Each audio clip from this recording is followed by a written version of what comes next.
வானொலியில் நீங்கள் கேட்டு மகிழ்ந்த தென்கட்சி கோ. சுவாமிநாதன் அவர்களின் இன்று ஒரு தகவல் கதை தொகுப்பினை கேட்கலாம்.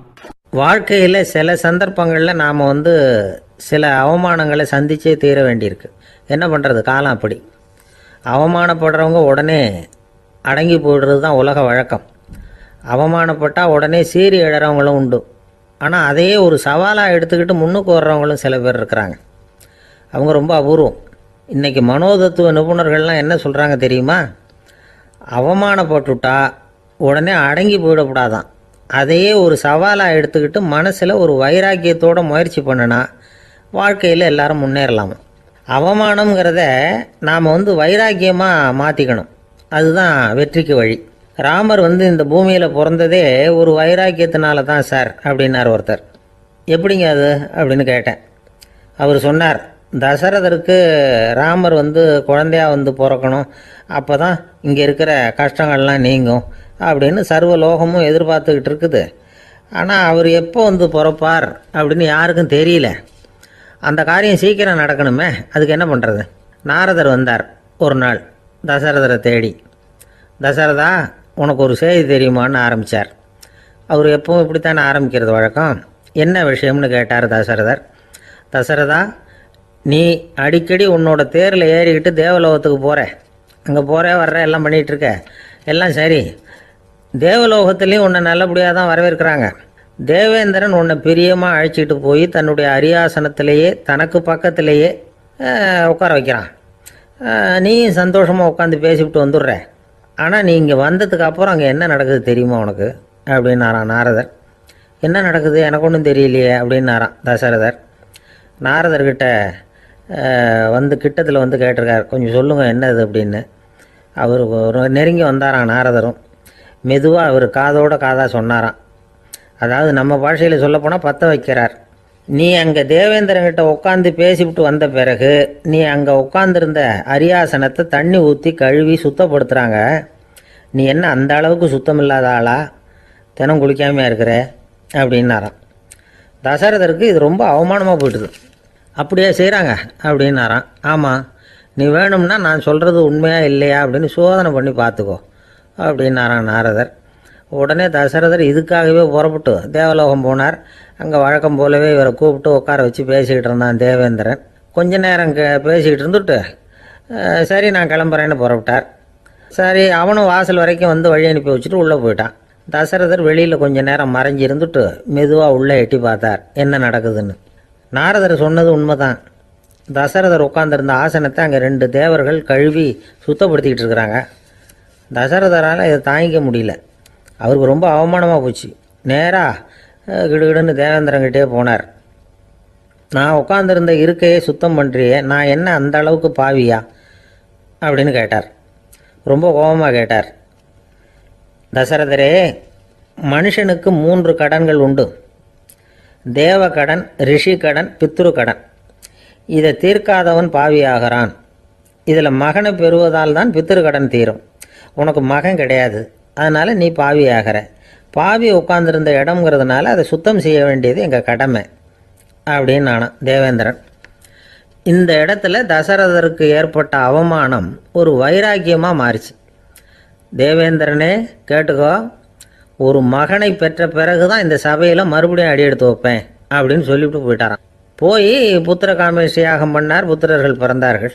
இந்த கதையில் உள்ள கருத்து என்னென்னா, தேவேந்திரன் தசரதரை அப்படி அவமானப்படுத்தலைன்னா அவருக்கு இப்படி ஒரு வைராக்கியம் பிறந்திருக்குமா யோசித்து பார்க்கணும். நமக்கு ஏற்படுகிற சில அவமானங்களையும் வைராக்கியமாக மாற்றிக்குவோம். அப்படி மாற்றிக்கிட்டோம்னா வாழ்க்கையில் முன்னேறலாம். நம்ம ஆளுங்க சில பேர் அவமானத்தை வைராக்கியமாக மாற்றிக்கிறது எப்படி தெரியுமா? நம்மக்கிட்ட ஒரு பையன் சொன்னான், எங்கள் அப்பா என்னை எல்லாருக்கும் முன்னாடி வச்சு திட்டிவிட்டார், பொறுப்பு இல்லாமல் ஊர் சுற்றுறேன்னு சொல்லி அவமானப்படுத்தி விட்டார். இனிமேல் நீ என் முகத்திலேயே முழிக்காதரா போடான்னு வேற சொல்லிவிட்டார். எனக்கு ரோஷம் வந்துட்டுது. அந்த அவமானத்தை வைராக்கியமாக மாற்றிக்கிட்டேன்.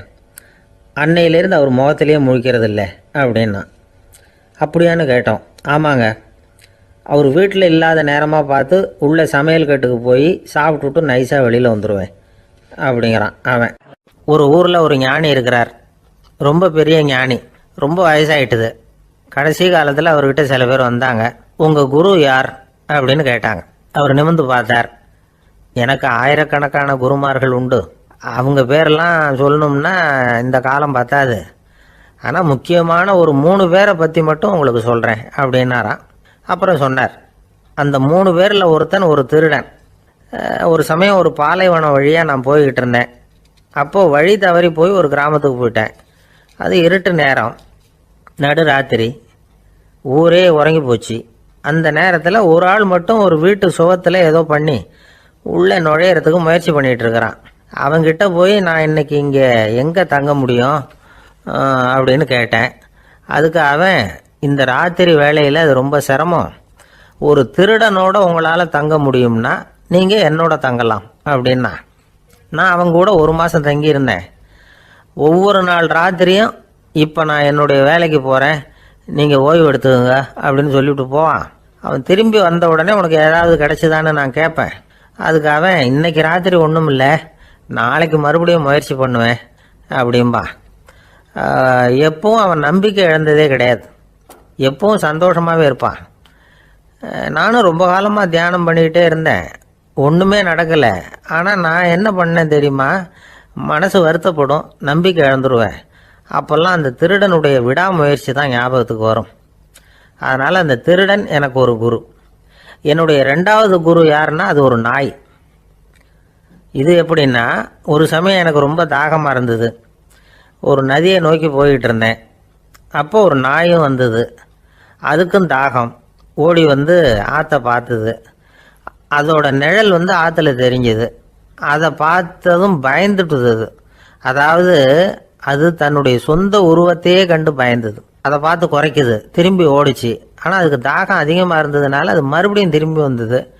பார்த்தா மறுபடியும் தண்ணியில் நாயோட உருவம் தெரியுது. இப்படி சில தடவை பண்ணிச்சு. இருந்தாலும் கடைசியில் தண்ணியில் குதிச்சுட்டுது துணிஞ்சி. இப்படி குதித்த உடனே அதோட உருவமும் மறைஞ்சுட்டுது. இதை பார்த்தேன். நான் என்ன புரிஞ்சுக்கிட்டேன்னா, எவ்வளவுதான் பயம் இருந்தால் கூட ஒருத்தன் தைரியமாக காரியத்தில் இறங்கணும் அப்படிங்கிறத புரிஞ்சுக்கிட்டேன். இந்த போதனை அந்த நாய்கிட்ட இருந்து எனக்கு கிடைச்சிது. இது ஒன்று. அடுத்தது என்னுடைய 3வது குரு யாருன்னா அது ஒரு சின்ன குழந்தை. நான் ஒரு சமயம் ஒரு நகரத்துக்கு போனேன். அங்கே ஒரு குழந்தை எரிகிற மெழுகுவத்தி ஒன்று எடுத்துக்கிட்டு வந்தது. நான் அந்த குழந்தைய பார்த்து வேடிக்கையாக கேட்டேன், ஏன் பாப்பா இந்த மெழுகுவத்தியை நீயாவே கொளுத்துனியா அப்படின்னு கேட்டேன். ஆமான்னுது அந்த குழந்தை. சரி, இந்த மெழுகுவத்தி முன்னாடி எரியாமல் இருந்தது, இப்போ எரியுது. இந்த மெழுகுவத்திக்கு வெளிச்சம் எங்கேருந்து வந்தது, அதை எனக்கு காட்ட முடியுமா அப்படின்னு கேட்டேன் அந்த குழந்தைகிட்ட. இதுக்கு அந்த குழந்தை சிரிச்சுக்கிட்டு அந்த மெழுகுவத்தியை ஊதி அணைச்சுட்டுது.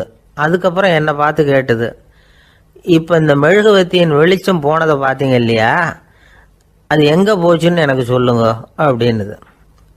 அந்த குழந்தை இப்படி கேட்டதும் என்கிட்ட இருந்த ஆணவம் அழிஞ்சுட்டுது. நான் படித்ததெல்லாம் அந்த வினாடியில் சுக்கு நூறாக போயிட்டுது. என்னுடைய முட்டாள்தனத்தை நான் உணர்ந்தேன் அப்படின்னு இவ்வளவும் அந்த ஞானி விவரமாக சொன்னாராம்.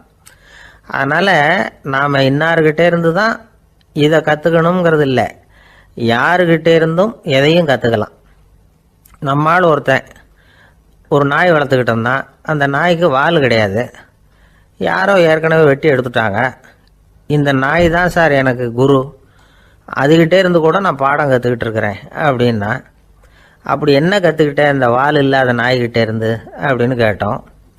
நாம் யாருக்கிட்டையும் வாலாட்டக்கூடாது அப்படிங்கிற பாடத்தை அதுகிட்டே இருந்து தான் நான் கற்றுக்கிட்டேன் அப்படின்னா. ஒரே ஒரு ஊரில் ஒரு பாதிரியார் இருந்தார். ரொம்ப நாள் சந்தோஷமாக வாழ்ந்தார். ஒரு நாள் அவர் மடத்து சமையல் அறையில் பாத்திரங்களை கழுவி துலக்கி சுத்தப்படுத்திக்கிட்டு இருந்தார். அந்த சமயத்தில் ஒரு தேவதூதன் அவர் முன்னாடி வந்து நின்னான். இவர் நிமிர்ந்து பார்த்தார். ஆண்டவர் என்னை உங்ககிட்ட அனுப்பியிருக்கிறார், பரலோகத்தில் வாசம் செய்யறதுக்கு உங்களுக்கு நேரம் வந்துட்டுது அப்படின்னு அந்த ஆள். ஆண்டவருக்கு என்னோட ஞாபகம் வந்ததுக்கு நன்றி. ஆனாலும் இப்போ இங்கே நீயே பாரு, எவ்வளவு பாண்டங்கள் பாக்கி இருக்கு, இவ்வளவையும் நான் சுத்தப்படுத்த வேண்டியிருக்கு. நான் நன்றி கெட்டவனாக இருக்க விரும்பலை. இந்த பணியை முடிக்கிற வரைக்கும் என்னுடைய பரலோக வாழ்வை தள்ளி வைக்க முடியுமா, நீ என்ன நினைக்கிற அப்படின்னு கேட்டார். தேவதூதன் தனக்கே உரிய விவேகத்தோட அன்போட பாதிரியாரை பார்த்தான். சரி, என்ன செய்யலாம்ங்கிறத அப்புறம் சொல்கிறேன் அப்படின்னு சொல்லிவிட்டு புறப்பட்டு போயிட்டான். ஒரு நாள் அந்த பாதிரியார் தோட்டத்தில் உள்ள களைகளை எல்லாம் ஒரு களை கொத்தியால் கொத்தி களை எடுத்துக்கிட்டு இருக்கிறார். அந்த சமயத்தில் இந்த தேவதூதன் மறுபடியும் அவர் முன்னாடி வந்து நிற்கிறான். பாதிரியார் பார்த்தார், இதை பாரு, இந்த தோட்டம் பூராவும் எவ்வளவு களை மண்டி கிடக்கு, பரலோகம் கொஞ்ச காலம் எனக்காக பொறுத்திருக்கலாம்னு நீ நினைக்கிறியா அப்படின்னு கேட்டார். தேவதூதன் சிரிச்சுக்கிட்டே மறுபடியும் மறைஞ்சிட்டான். மறுபடியும் அவர் களை எடுக்கிறது, தானிய களஞ்சியத்துக்கு வர்ணம் பூசுறது, இப்படிப்பட்ட வேலைகளில் ஈடுபட்டிருக்கார். இன்னொரு நாள் ஒரு மருத்துவமனையில் நோயாளிகளை கவனிச்சுக்கிட்டு ரொம்ப தீவிரமாக இருக்கிறார் அந்த பாதிரியார். ஒரு நோயாளியோட தாகத்துக்கு தண்ணீர் கொடுத்துட்டு நிமிர்ந்து பார்க்குறப்போ தேவதூதன் மறுபடியும் அவர் முன்னாடி வந்து நிற்கிறான். இந்த தடவை பாதிரியார் தன்னலமற்றவராக பேரன்பை காட்டக்கூடிய வகையில் தன்னுடைய 2 கைகளையும் உயர்த்தியபடி தேவதூதனின் கவனத்தை வந்து பிணியால் வாடக்கூடிய நோயாளிகளின் பக்கம் திருப்பினாராம். தேவதூதன் ஒன்றும் சொல்லலை, மறைஞ்சிட்டான். அன்னைக்கு சாயந்தரம் பாதிரியார் வந்து மடத்தில் உள்ள தன்னுடைய அறைக்கு போய் இளைப்பாறினார். யோசித்து பார்த்தார். தேவதூதனையும் தேவதூதனின் விருப்பத்தையும் பல நாள் தள்ளி போட்டு வந்ததையும் அவர் ரொம்ப நினச்சி பார்த்தார். திடீர்னு தான் வந்து முதுமை அடைகிறதையும் சோர்வு அடைகிறதையும் உணர்ந்தார். ஆண்டவரை நினச்சார். ஆண்டவரே, உம்முடைய தூதனை மறுபடியும் என்கிட்ட அனுப்புனா நான் சந்திக்கிறதுக்கு ஆவலாக இருக்கேன் அப்படின்னு சொல்கிறப்பவே தேவதூதன் பக்கத்தில் வந்து நின்னான். பாதிரியார் நிமிர்ந்து பார்த்தார். நீ இப்போவே என்னை அழைச்சிக்கிட்டு போக விரும்பினா நான் பரலோகத்துக்கு வர்றதுக்கு தயாராக இருக்கேன்னார். தேவதூதன் அந்த பாதிரியாரை அன்போடவும் விவேகத்தோடவும் பார்த்து, நீங்கள் வந்து என் கூட பரலோகத்துக்கு வர்ற தயாராக இருக்கிறதா சொல்கிறீங்க, ஆனால் நீங்கள் இது வரைக்கும் வேறு எங்கே இருந்ததா நினைக்கிறீங்க அப்படின்னானா. அப்படின்னா இது வரைக்கும் இருந்த இடம்தான் பரலோகம் அப்படிங்கிறத உணர்த்தியிருக்கிறான். பரலோகம்னா என்னென்னு புரிஞ்சுக்கிறதுக்கு இந்த சம்பவம் நமக்கு உதவியாக இருக்குது. தொண்டு செய்கிறத விட பெரிய செயல் வேறு எதுவும் இருக்க முடியாது. அது நம்ம மனசுக்கு கொடுக்குற சுகத்தை வேறு எதுவும் கொடுக்க முடியாது. நாம் தொண்டு செய்கிற இடம் தான் அந்த புண்ணிய இடம். ஆனால் இந்த காலத்துல எல்லாம் நாம் வந்து தொண்டு செய்யணும்னு நினச்சி ஏதாவது ஆரம்பித்தா கூட அதை ஒரு மாதிரியாக சுற்றி நின்று வேடிக்கை பார்க்க ஆரம்பிச்சிடுறாங்க. ஒரு பெரியவர் அப்படித்தான் ஒரு தொண்டு செஞ்சுக்கிட்டு இருந்தார். ஒரு கோவில் கட்டிக்கிட்டு இருந்தாங்க. அதில் ஒரு இடத்துல ஒரு பலகையை வச்சு ஆணி அடிக்கிற வேலையை செஞ்சுக்கிட்டு இருந்தார் அந்த பெரியவர். ஒரு சின்ன பையன் அதை ரொம்ப ஊக்கமாக அக்கறையாக கவனிச்சுக்கிட்டு இருந்தான். பெரியவர் இதை கவனித்தார். என்னப்பா பார்க்குற, உனக்கும் இது மாதிரி தொண்டு செய்யணும்னு ஆசையாக இருக்கா அப்படின்னு கேட்டார். அதுக்கு அந்த பையன் சொல்கிறான், அப்படி இல்லைங்க, நீங்கள் ஆணி அடிக்கிறப்போ கையில் சுத்தியால் அடிச்சுக்கிட்டா எப்படி துடிப்பீங்க, எப்படி கத்துவீங்கன்னு தெரிஞ்சுக்கிறதுக்காக அதை பார்க்கணும்னு ஆசை, அதுக்காக தான் காத்துக்கிட்டு இருக்கேன் அப்படின்னு நான். அசோக மன்னர் வந்துகிட்டு இருக்கார். அவருடைய ஆலோசகர்கள் எல்லாம் பக்கத்தில் வந்துகிட்டு இருக்கிறாங்க. அந்த சமயத்தில் எதிரில் ஒரு புத்த பிக்ஷு வர்றார். அசோகர் பார்க்கிறார். ஓடி போய் அவர் காலில் விழுந்து வணங்குறார். அசோக மன்னரின் தலை அந்த புத்த துறவியின் பாதத்தில் பட்டுக்கிட்டு இருக்கு. பக்கத்தில் நின்றுகிட்டு இருந்த அமைச்சருக்கு இது ரொம்ப சங்கடமா போச்சு. ரொம்ப வருத்தப்பட்டார். நம்ம அசோக சக்கரவர்த்தி எப்பேற்பட்டவர், அவரோட தலை ஒரு சன்னியாசியின் பாதத்துல படுறதா அப்படின்னு நினைச்சு ரொம்ப கவலைப்பட்டார். அரண்மனைக்கு திரும்பினதும் அமைச்சர் மெதுவா ஆரம்பிச்சார். அரசே, எனக்கு ரொம்ப வருத்தமா இருக்குது அப்படின்னார். எதுக்குன்னார் மன்னர். அசோக சக்கரவர்த்தியின் தலை, அதாவது அந்த சிரம் ரொம்ப மதிப்புமிக்க ஒன்று, அது ஒரு சன்னியாசியின் காலில் படலாமா அப்படின்னார். அசோகர் பதில் சொல்லல, சிரிச்சார், போயிட்டார். அதுக்கப்புறம் ஒரு சரியான சந்தர்ப்பத்துக்காக காத்துக்கிட்டு இருந்தார். ஒரு நாள் அமைச்சரை கூப்பிட்டார். எனக்கு 3 தலைகள் வேணும் அப்படின்னார். சொல்லுங்க, கொண்டுகிட்டு வரேன் அப்படின்னார் அமைச்சர். அசோகர் சொன்னார், முதல்ல எனக்கு தேவையானது ஒரு ஆட்டின் தலை, 2வது ஒரு புலியின் தலை, 3வது ஒரு மனிதனின் தலை. இதுதான் அசோகர் கேட்டது. எங்க இருந்தாலும் கொண்டு வாங்கன்னார். அமைச்சர் புறப்பட்டார். ஆட்டுத்தலை புலித்தலை கிடைச்சிட்டுது. அப்புறமா ஒரு சுடுகாட்டுக்கு போய் ஒரு மனித தலையும் சேகரம் பண்ணிட்டு ராஜா கிட்ட வந்துட்டார். அரசே, உங்கள் ஆணைப்படி 3 தலைகளையும் கொண்டு வந்திருக்கிறேன்னார். அசோகர் பார்த்தார். ரொம்ப நல்லது, இப்ப இது 3ஐயும் எடுத்துக்கிட்டு போய் சந்தையில வித்துட்டு வாங்க அப்படின்னார். அமைச்சர் அதுகளை எடுத்துக்கிட்டு சந்தைக்கு போனார். முதல்ல ஆட்டுத்தலை நல்ல விலைக்கு வித்து போச்சு. நல்ல விலை கொடுத்து வாங்கிட்டு போட்டாங்க. அடுத்தபடியா புலி தலைய ஒருத்தர் வாங்கிட்டார். அதை பாடம் பண்ணி வீட்டில் மாட்டி வைக்கலாமே அப்படின்னு நினைச்சு அதையும் வாங்கிட்டு போட்டார். மனித தலையை மட்டும் வாங்கறதுக்கு யாரும் முன் வரல. எல்லாரும் அதை பார்த்துட்டு விலைக்கு போக ஆரம்பிச்சாங்க. அமைச்சர் திரும்பி வந்தார். அரசே, இந்த தலையை மட்டும் யாரும் வாங்க மாட்டேங்கிறாங்க அப்படின்னார். சரி பரவாயில்ல, இதை இலவசமாவே இனாமாவே யாருக்கிட்டையாவது கொடுத்துட்டு வந்துருங்க அப்படின்னார். அமைச்சர் மறுபடியும் சந்தைக்கு போனார். இதை இலவசமா தரேன், இதை வாங்கிக்கோங்க அப்படின்னார். அப்பவும் அதை யாரும் வாங்கிக்கிறதுக்கு தயாரா இல்லை. மறுபடியும் திரும்பி மன்னர்கிட்ட விவரத்தை சொன்னார். இப்போ மன்னர் சொல்றார், அமைச்சரே, உயிர் இருக்கிற வரைக்கும் தான் இந்த தலைக்கு மதிப்பு. ஜீவன் போனதுக்கு அப்புறம் அதோட மதிப்பும் போயிடுது. அதனால மதிப்பு இருக்கும் பொழுதே பெரியவர்கள் பாதம் பணிந்து அந்த புனிதத்தை பெற்றுக்கொள்ளணும் அப்படின்னார். பணிவுங்கிறது வேற, அடிமைத்தனம்ங்கிறது வேற. பெரியவர்களை பணிவது நமக்கு பெருமை தரக்கூடிய விஷயம். இதை மனசுல வச்சுக்கிட்டு எப்போ காலில் விழணும், எப்போ காலில் விழக்கூடாது அப்படிங்கிறத முடிவு பண்ணிக்கணும். ஒரு சாதாரண ஆள் நடந்து வந்துகிட்டு இருந்தார். எதிரில் ஒரு பெரிய மனுஷன் ஓடி போய் அவர் காலில் விழுந்து தன்னுடைய தலையை அவர் பாதத்தில் கொண்டு போய் வச்சார். கொஞ்ச நேரம் கழிச்சு எழுந்திரிச்சு வந்துட்டார். வந்த பிறகு இவரை கேட்டேன், ஏன் திடீர்னு ஓடி போய் அந்த ஆளு காலில் விழுந்தீங்க அப்படின்னு. அவர் போட்டிருக்கிறது என்னோட காணாம போன செருப்பான்னு கண்டுபிடிக்கிறதுக்காக அப்படி விழுந்தேன் அப்படின்னார். ஒரு சீன தேசத்து அரசர் இருந்தார். அவருக்கு வயசாயிட்டுது. அவருக்கு அடுத்தபடியாக அவருடைய புள்ள பட்டத்துக்கு வரணும், ஆட்சி பொறுப்பை ஏற்றுக்கணும். ஒரு நல்ல தலைவனுக்கு இருக்க வேண்டிய பண்புகள்லாம் தன்னுடைய மகனுக்கு இருக்கணும்னு விரும்பினார் அந்த அரசர். அதனால் இளவரசனை பக்கத்தில் இருந்த ஒரு குரு கிட்ட அனுப்புனார். இளவரசன் அவர்கிட்ட போய் சேர்ந்தான். அந்த குரு என்ன பண்ணார் தெரியுமா? இவனை பார்த்து சொன்னார், இதை பாருப்பா, நீ என்ன பண்ணுற, இப்போவே பக்கத்தில் இருக்கிற காட்டுக்கு போ, நடுக்காட்டில் போய் ஒரு இடத்துல உட்காந்துக்கோ. அங்கே என்னென்ன சத்தம்லாம் உன் காதில் விழுதுன்னு கவனித்து கேளு. உன் காதில் விழுந்த ஓசைகள் என்னென்னங்கிறத என்கிட்ட சொல்லு, அதுதான் எனக்கு தெரியணும், உனக்கு வேலையும் அதுதான் அப்படின்னு சொல்லி அனுப்பி வச்சுட்டார். இளவரசன் காட்டுக்கு போனான். குரு சொன்னபடியே ஒரு இடத்துல உட்காந்து கவனித்து கேட்டான். அதுக்கப்புறம் குருக்கிட்ட திரும்பி வந்தான். என்னென்ன சத்தம்லாம் கேட்ட அப்படின்னு கேட்டார் குரு. குருவே, காட்டில் நான் பறவைகள் சத்தம்லாம் கேட்டேன், மிருகங்களின் ஓசையையும் கேட்டேன், இதை தவிர இடி, மின்னல், மழை இதுகளோட சத்தத்தையும் கேட்டேன் அப்படின்னா.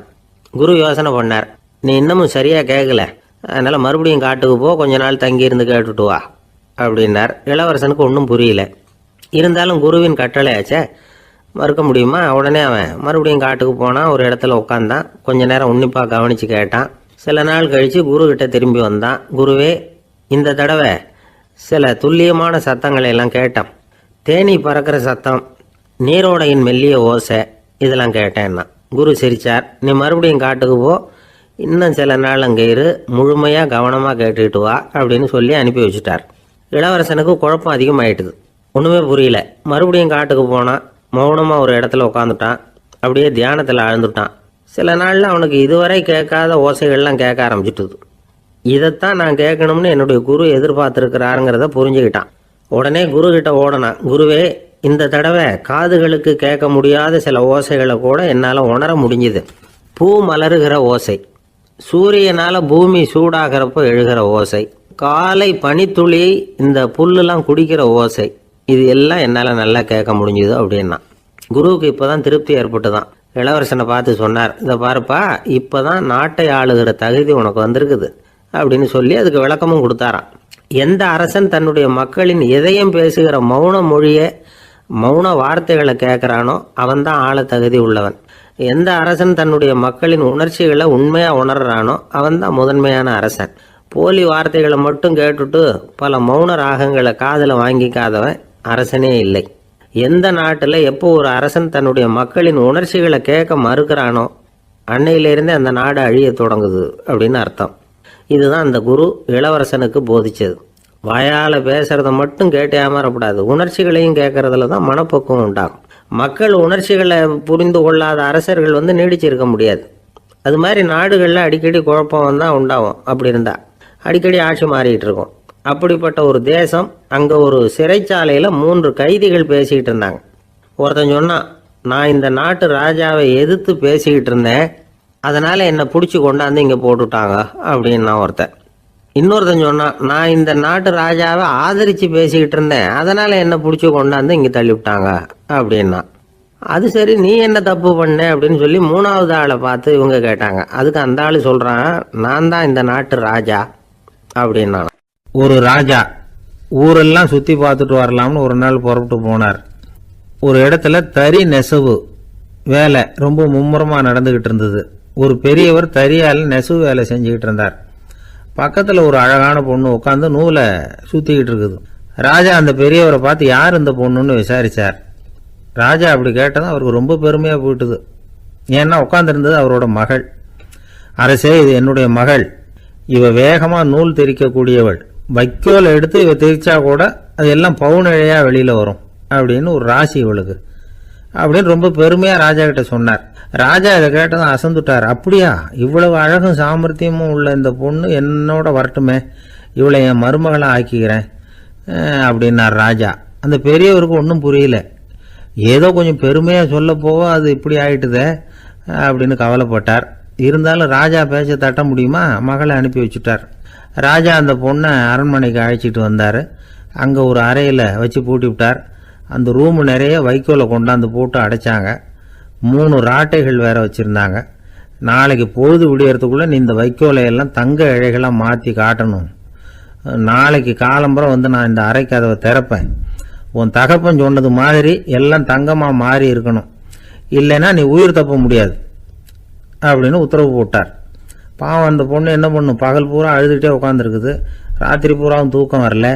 மறுநாள் அதிகாலை நேரத்தில் யாரோ கதவை தட்டுற சத்தம் கேட்டுது. பயந்துக்கிட்டே கதவை திறக்கிறா. திறந்து பார்த்தா வெளியில் 3 அவலட்சணமான பெண்கள். ஒருத்திக்கு வந்து கால் அகலமாக முறை மாதிரி இருக்குது, இன்னொருத்திக்கு கட்டை விரல் கரண்டி மாதிரி பெருசாக இருக்குது, 3ஆவது பொண்ணுக்கு உதடு தடித்து ரப்பர் மாதிரி தொங்கிக்கிட்டு இருக்கு. யார் நீங்கள், உங்களுக்கு என்ன வேணும் அப்படின்னு கேட்குது இந்த பொண்ணு.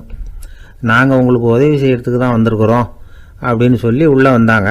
உட்காந்தாங்க. கொஞ்ச நேரத்துக்குள்ளே உள்ளே இருந்த வைக்கோலையெல்லாம் தங்க இழைகளாக மாற்றி கொடுத்துட்டு போயிட்டாங்க. காலையில் ராஜா வந்தார், பார்த்தார். ஆகா பேஷுனார். இன்னும் கொஞ்சம் வைக்கோலை கொண்டாந்து அந்த ரூமில் போட சொன்னார். இந்த வைக்கோலையும் இன்னைக்கு தங்கமாக மாற்றி விடு, நாளைக்கு மறுநாள் உனக்கும் இளவரசனுக்கும் கல்யாணம்னு சொல்லிவிட்டார். இன்னைக்கு ராத்திரி அந்த 3 பொண்ணுங்களும் வந்தாங்க. வைக்கோலை பொண்ணு இழைகளாக மாற்றினாங்க, புறப்பட்டாங்க. இந்த பொண்ணு அவங்க காலில் விழுந்து வணங்கினா. என் உசுரை காப்பாற்றினீங்க, உங்களுக்கு நான் என்ன கைமாறு செய்ய போகிறேன் அப்படின்னா. பயப்படாத, நீ விரும்பினா எங்களுக்கு ஒரு உதவி செய்யலாம். உன்னுடைய கல்யாணத்துக்கு நாங்கள் 3 பேரும் வரோம். நீ எங்களை வந்து வரவேற்று ராஜாக்கிட்டையும் இளவரசர்கிட்டையும் நாங்கள் வந்து உன்னோட பெரியப்பா பொண்ணுங்கன்னு சொல்லி அறிமுகப்படுத்தி வை, நாங்கள் விருந்து சாப்பிட்டுட்டு போயிடுறோம் அப்படின்னாங்க. ரொம்பவும் சந்தோஷமாக சரின்னு ஒத்துக்கிட்டா. கல்யாண நாள் வந்தது. கல்யாணம் ரொம்ப கோலாகலமாக நடந்துக்கிட்டு இருக்கு. எல்லா தேசத்து ராஜா ராணிகளும் வந்துக்கிட்டு இருக்கிறாங்க. அந்த 3 அவலட்சணமான பொண்ணுங்களும் வந்து சேர்ந்தாங்க. யார் இவங்கன்னு கேட்டார் ராஜா. என் பெரியப்பா பொண்ணுங்க அப்படின்னா அந்த பொண்ணு. காலும் உதடும் கட்டை விரலும் ஏன் இப்படி உங்களுக்கு அவலட்சணம் ஆயிட்டுது அப்படின்னு கேட்டார். அதுக்கு அந்த பொண்ணுங்க பதில் சொன்னாங்க. என்ன செய்யறது, ஓயாமல் வைக்கோலை நூற்று ஒருத்தியோட கட்டை விரல் அப்படி கரண்டி மாதிரி ஆயிட்டுது. நாக்கில் தொட்டு தொட்டு திரிச்சதுனால ஒருத்தியோட உதடு அப்படி ஆயிட்டுது. காலால் கட்டையை அழுத்தி அழுத்தி தறி போட்டதுனால இன்னொருத்தையோட கால் அப்படி ஆயிட்டுது. உங்கள் மருமகளாக வந்திருக்கிற இந்த பொண்ணு அந்த 3ஐயுமே செய்ய தெரிஞ்சவ தான். என்ன ஆக போதும் இன்னும் கொஞ்ச நாளில் அப்படின்னாங்க. அவ்வளவுதான். ராஜா பயந்துட்டார். அம்மா, இன்னையிலேருந்து நீ இளவரசனின் மனைவி. நீ எப்பவும் அழகாக இருக்கணும். அதனால் நீ இனிமேல் வைக்கோலை திரிக்கவே கூடாது அப்படின்னு உத்தரவு போட்டார். அவளை இக்கட்டான சூழ்நிலையிலிருந்து காப்பாற்றின அந்த 3 பொண்ணுங்களும் சந்தோஷமாக திரும்பி போயிட்டாங்களாம். சுவாமி சின்மயானந்தர் இந்த கதையை சொல்லியிருக்கிறார். தன்னலம் மறந்து சுயலாபத்தை வந்து தியாகம் செய்கிறது வைக்கோல்ல இருந்து தங்க இழையை நூக்கிறது மாதிரி அப்படிங்கிறார் அவர். அது இருக்கட்டும், இப்போ நம்ம கதைக்கு வருவோம். ஒரு ராஜா தன்னோட மகனுக்கு சுயவரம் நடத்தினார். எல்லா தேசத்திலிருந்தும் ராஜகுமாரர்கள் வந்திருந்தாங்க. ராஜகுமாரியை கல்யாணம் பண்ணிக்கலாம்ங்கிற ஆசையில் சுயம்பர மண்டபத்திலிருந்து எல்லா ராஜகுமாரர்களும் அலறி அடிச்சுக்கிட்டு வெளியில் ஓடி வந்துகிட்டு இருக்கிறாங்களாம். ஏன் இப்படி எல்லாரும் மிரண்டு போய் ஓடி வர்றாங்கன்னு கேட்டார் ஒருத்தர். அதுக்கு இன்னொருத்தர் விவரம் சொன்னார். ராஜகுமாரியை இன்னைக்கு தான் அவங்க நேரில் பார்த்தாங்களாம், அதுதான் அப்படி ஓடி வந்துகிட்டு இருக்கிறாங்க அப்படின்னார். அமெரிக்க ஜனாதிபதி ஆப்ரஹாம் லிங்கன் ஒரு நாள் தன்னோட கோச்சு வண்டியில் தலைநகரான வாஷிங்டனுக்கு போயிட்டு இருக்கிறார். கோச்சு வண்டி ஒரு சாலையில் போயிட்டு இருக்கு. அந்த சாலைக்கு ஒரு பக்கத்தில் பயங்கரமான சதுப்பு நிலம். சதுப்பு நிலம்னா அது புதைகுழி, புதை மணல்ங்கிறோம்ல, அது மாதிரி. அந்த சதுப்பு நிலத்தில் யாராவது மாட்டிக்கிட்டா அவ்வளோதான், ஆளை கொஞ்சம் கொஞ்சமாக உள்ள அமுக்கிவிடும். தப்பிச்சு கரையிறது கஷ்டம். அப்படிப்பட்ட நிலம் அது. ஆப்ரஹாம் லிங்கன் ஏதோ ஒரு முக்கியமான அரசாங்க வேலையாக போயிட்டு திரும்பி வந்துகிட்டு இருக்கிறார். அதனால் அந்த சமயத்தில் அவர் விலை உசந்த ஆடைகளை அணிஞ்சிருக்கிறார். அப்படி அவர் அந்த கோச்சு வண்டியில் வந்துக்கிட்டு இருக்கிறாரு. அந்த சமயத்தில் ஒரு காட்சி அவர் கண்ணில் போட்டுவிட்டது. என்ன தெரியுமா? ரோட்டுக்கு பக்கத்தில் இருந்த சதுப்பு நிலத்தில் ஒரு இளம் பன்றி குட்டி சிக்கிக்கிட்டு தவிச்சிக்கிட்டு இருக்குது. பரிதாபமாக கத்திக்கிட்டு இருக்குது. அதை பார்த்தார் லிங்கன். அவருக்கு என்ன மாதிரி ஆயிட்டுது. உடனே வண்டியை நிறுத்த சொன்னார். கீழே இறங்கினார். தன்னோட விலை உசந்த ஆடைகளை பற்றி லட்சியம் பண்ணவே இல்லை. தனக்கே ஆபத்து வரலாம்ங்கிறத பற்றியும் கவலைப்படலை. தான் ஒரு குடியரசுத் தலைவருங்கிறத பற்றியும் அவர் நினச்சி பார்க்கல. நேராக அந்த சதுப்பு நிலம் பக்கமாக போனார். அந்த சேத்துல இறங்கி பன்றிக்குட்டியை காப்பாற்றி கரைக்கு கொண்டுட்டு வந்து சேர்த்துட்டார். அதுக்கப்புறம் நிம்மதியாக கோச்சு வண்டியில் ஏறி வெள்ள மாளிகைக்கு வந்து சேர்ந்தார். ட்ரெஸ்ஸு உடம்பு பூரா சேறு சகதி. பார்க்குறவங்களுக்கெல்லாம் ஆச்சரியமாக போச்சு. அவங்களுக்கு ஒன்றும் புரியல. இவர் நேராக ட்ரெஸ்ஸு மாற்றிக்கிறதுக்காக போனார். கோச்சு வண்டி ஓட்டிகிட்டு வந்தவங்கிட்ட போய் எல்லாரும் கேட்டாங்க என்ன ஆச்சு அப்படின்னு. அவர் வர்ற வழியில் நடந்த விவரத்தை சொன்னார். ஆப்ரஹாம் லிங்கனுடைய இந்த இறக்க குணத்தை எல்லாரும் பாராட்டினாங்களாம், புகழ்ந்தாங்களாம். ஆனால் இதுக்கு லிங்கன் என்ன பதில் சொன்னார் தெரியுமா? தயவு பண்ணி இந்த புகழ்ச்சியான பேச்சையெல்லாம் ஒதுக்குங்க, அதெல்லாம் வேணாம். அந்த சின்ன பிராணி சகதியில் மாட்டிக்கிட்டு துடிச்சிக்கிட்டு இருந்தது. அதை பார்த்தேன். உடனே என்னுடைய இதயத்தில் ஒரு முள்ளு தைச்சது மாதிரி ஒரு உணர்வு. அந்த முள்ளை பிடுங்கி எறிஞ்சேன், அவ்வளவுதான். உண்மையில் அந்த பிராணிக்கு நான் உதவினேங்கிறத விட எனக்கு ஏற்பட்ட இன்னலை போக்கிக்கிட்டேன் அப்படிங்கிறது தான் உண்மை. அதுதான் பொருத்தம். அப்படி இருக்கிறப்போ இதில் புகழறதுக்கு என்ன இருக்குது அப்படின்னாரு ஆப்ரஹாம் லிங்கன். எவ்வளவு யதார்த்தமான வார்த்தைகள் பாருங்கள். இந்த காலத்தில் நம்மளையும் பல பேர் அப்படி உண்டு. நீச்சல் தெரியாத ஒரு ஆள் தண்ணியில் இறங்கிட்டான். தண்ணி ஆழங்கிறது அப்புறமா தான் தெரிஞ்சுது. தத்தளிக்க ஆரம்பிச்சுட்டான். வாழ்னு கத்துறான். கரையில் நின்றுட்டு இருந்த ஒருத்தர் இதை பார்த்தார். உடனே அவருக்கு இதயத்தில் முள்ளு தைச்சது மாதிரி ஒரு உணர்வு. உடனே குபீர்னு தண்ணியில் பாஞ்சார். அவரை காப்பாற்றி கரைக்கு கொண்டுட்டு வந்து சேர்த்தார். இதை பார்த்துக்கிட்டு இருந்த இன்னொருத்தர் காப்பாற்றின அந்த ஆளை பாராட்டி புகழ்ந்தார். என்ன புகழாதீங்க சார் அப்படின்னார் அவர். ஏன்னு கேட்டார் இவர். நான் அந்த ஆளை ஏன் காப்பாற்றினேன் தெரியுமா? அவன் நேற்றுக்கு என்கிட்ட 300 ரூபா கடன் வாங்கியிருக்கிறான். இவன் தண்ணியில் போட்டான்னா நான் கொடுத்த கடனும் தண்ணியில் போடும். அதனால தான் விழுந்து காப்பாற்றினேன் அப்படின்னா அந்த ஆள். அந்த காலத்தில் அண்ணாமலை ரெட்டியார்னு ஒருத்தர் இருந்தார். அவர் வெங்கனூர் அப்படிங்கிற கிராமத்தில் இருந்தார். அங்கேருந்து விருத்தாசலம் கோவிலுக்கு தவறாமல் போயிட்டு வந்துக்கிட்டு இருந்தார். இடையில வெள்ளாறு. அதில் ஒரு சமயம் வெள்ளம் வந்துட்டுது. இவரால் போக முடியல. அதோட விளைவு வெங்கனூர்லேயே ஒரு கோவில் கட்டணும் அப்படின்னு முடிவு பண்ணார், சிவாலயம். அந்த சமயத்தில் வடநாட்டில் பஞ்சம். அதனால் அங்கிருந்த பல சிற்பிகள் தென்னாட்டை நோக்கி வர ஆரம்பித்தாங்க. அவங்க வெங்கனூர் வழியாக வர்றது தெரிஞ்சதும் இவர் போய் பார்த்தார். இங்கே ஒரு கோவில் கட்டணும், அதுக்கு நீங்கள் உதவணும்னார். பஞ்ச காலத்தில் இப்படி ஒரு வாய்ப்பு கிடைச்சதில் அவங்களுக்கும் ரொம்ப மகிழ்ச்சி. உற்சாகத்தோடு ஒத்துக்கிட்டாங்க. ஆலய திருப்பணி ஆரம்பமாச்சு. அவங்களுக்கு வேண்டிய எல்லா வசதிகளையும் இவர் செஞ்சு கொடுத்தார். அவங்களுக்கு எந்த குறையும் இல்லாமல் பார்த்துக்கிட்டார். அது மட்டும் இல்லை, ஒவ்வொரு நாளும் அங்கே வருவார். உங்களுக்கு என்ன வேணும் எது வேணும்னு கேட்பார். ஏதாவது குறை இருந்தால் சொல்லுவாங்க, உடனே தீர்த்து வைப்பார். இவரும் கேட்பார், எந்த குறையாக இருந்தாலும் என்கிட்ட சொல்லுங்க அப்படின்னு சொல்லுவார். அதை தவிர இவராகவே கவனிச்சும் அவங்களுக்கு என்னென்ன தேவைங்கிறத கண்டுபிடிச்சி அதையெல்லாம் கொடுத்துக்கிட்டு இருப்பார். என்ன தேவைன்னாலும் அதை நிறைவேற்றி வச்சுருவார். அந்த சிற்பிகளின் தலைவன் ஒருத்தன், அந்த ஆளுக்கு வெத்தலை பாக்கு போடுறது பழக்கம். இதை தெரிஞ்சுக்கிட்டு அதுக்காகவே ஒரு ஆளை ஏற்பாடு பண்ணார். வேணுங்கிறப்போலாம் நீ வெத்தலை சிவல் மடித்து கொடுக்க வேண்டியது உன் வேலை அப்படின்னு ஒருத்தனை ஏற்பாடு பண்ணிட்டார். இப்படியெல்லாம் செஞ்சதும் அவங்களுக்கும் ரொம்ப உற்சாகம். ரொம்ப பொறுப்பாக சிற்ப வேலைகளை செஞ்சுக்கிட்டு இருக்கிறாங்க. ஒரு நாள் என்னாச்சு தெரியுமா? அந்த சிற்பிகளின் தலைவன் ரொம்ப நுணுக்கமாக ஒரு வேலையை செஞ்சுக்கிட்டு இருக்கிறான். சாரம் போட்டு அது மேலே படுத்துக்கிட்டு அண்ணாந்து பார்த்து உச்சியில் நுணுக்கமான சிற்பங்களை உருவாக்கிக்கிட்டு இருக்கான். சிற்பியின் கவனம் செதறப்படாதுங்கிறதுனால இவர் மெதுவாக சத்தம் போடாமல் கிட்ட போய் நின்று அதை கவனிச்சிக்கிட்டு இருக்கிறார். அந்த சிற்பி வழக்கம் போல் வெத்தலை பாக்குக்காக இடது கையை கீழே நீட்டினான். அந்த சமயம் பார்த்து அவருக்கு தாம்பூலம் கொடுக்குறவன் அங்கே இல்லை, எங்கேயோ போயிருக்கிறான். அண்ணாமலை ரெட்டியார் என்ன பண்ணார் தெரியுமா? தனக்காக கொடுக்கப்பட்ட தாம்பூலத்தை வாங்கி சிற்பியின் கையில் கொடுக்குறார். அவன் வாங்கி போட்டுக்கிட்டான். இது என்ன இன்னைக்கு வெத்தலை சீவல் வேற மாதிரி இருக்குது, வாசனை தாம்பூலமாக இருக்குது அப்படின்னு யோசனை பண்ணிட்டு கீழே திரும்பி பார்க்குறார். பார்த்தா ரெட்டியார் மறுபடியும் சிற்பி கை நீட்டும் பொழுது கொடுக்கறதுக்காக தாம்பூலத்தை மடித்து வாங்கி வச்சுக்கிட்டு தயாராக நிற்கிறார். சிற்பிக்கு அதிர்ச்சி. உடனே பொத்துன்னு கீழே குதிச்சான். ஐயா, என்ன இது நீங்களா அப்படின்னா. இவர் சொன்னார், நான் ஒன்றும் தப்பு பண்ணலையே, உன்னுடைய கை புண்ணியம் செஞ்ச கை, கோயில் கட்டுற கை, அந்த கைக்கு தாம்பூலம் கொடுக்கறதுல என்ன தப்பு அப்படின்னாராம். ஏற்கனவே பஞ்சத்தில் அடிபட்டு வந்த எங்களை நீங்கள் ஆதரிச்சதே பெரிய விஷயம். இந்த செயல் என்னை ஒரு பெரிய கடனாளி ஆகிவிட்டுது. ஐயா, எங்களுக்கு உணவு உடை இதை மட்டும் நீங்கள் கொடுத்தா போதும், ஊதியம்னு எதுவும் வாங்க மாட்டோம் அப்படின்னு நானும். அந்த சிற்பி எவ்வளோ வற்புறுத்தியும் எதுவும் வாங்கிக்கலையாம். இந்த செய்தியை தமிழ் தாத்தா டாக்டர் ஊவேசா சொல்லியிருக்கிறார். அந்த காலத்தில் எப்படிப்பட்டவங்கெல்லாம் வாழ்ந்துருக்கிறாங்க பாருங்கள். இந்த காலத்தில் ஒருத்தர் கோவில் கட்டினார், வேலை செய்கிற எல்லாருக்கும் சாப்பாடு போடுவார், சிற்ப வேலை செஞ்சுட்டு சாப்பிட வர்ற ஒவ்வொருத்தர் கையையும் அன்பாக பிடிச்சி முத்தம் கொடுத்து உள்ளே அனுப்புவார். அந்த கைகளுக்கு நீங்கள் கொடுக்குற மரியாதையாது அப்படின்னு கேட்டாங்க. அது இல்லைங்க, ஏற்கனவே முதல் பந்தியில் சாப்பிட வந்தவன் மறுபடியும் வர்றானான்னு கண்டுபிடிக்கிறதுக்காக கையை பிடிச்சி மோந்து பார்க்குறேன்.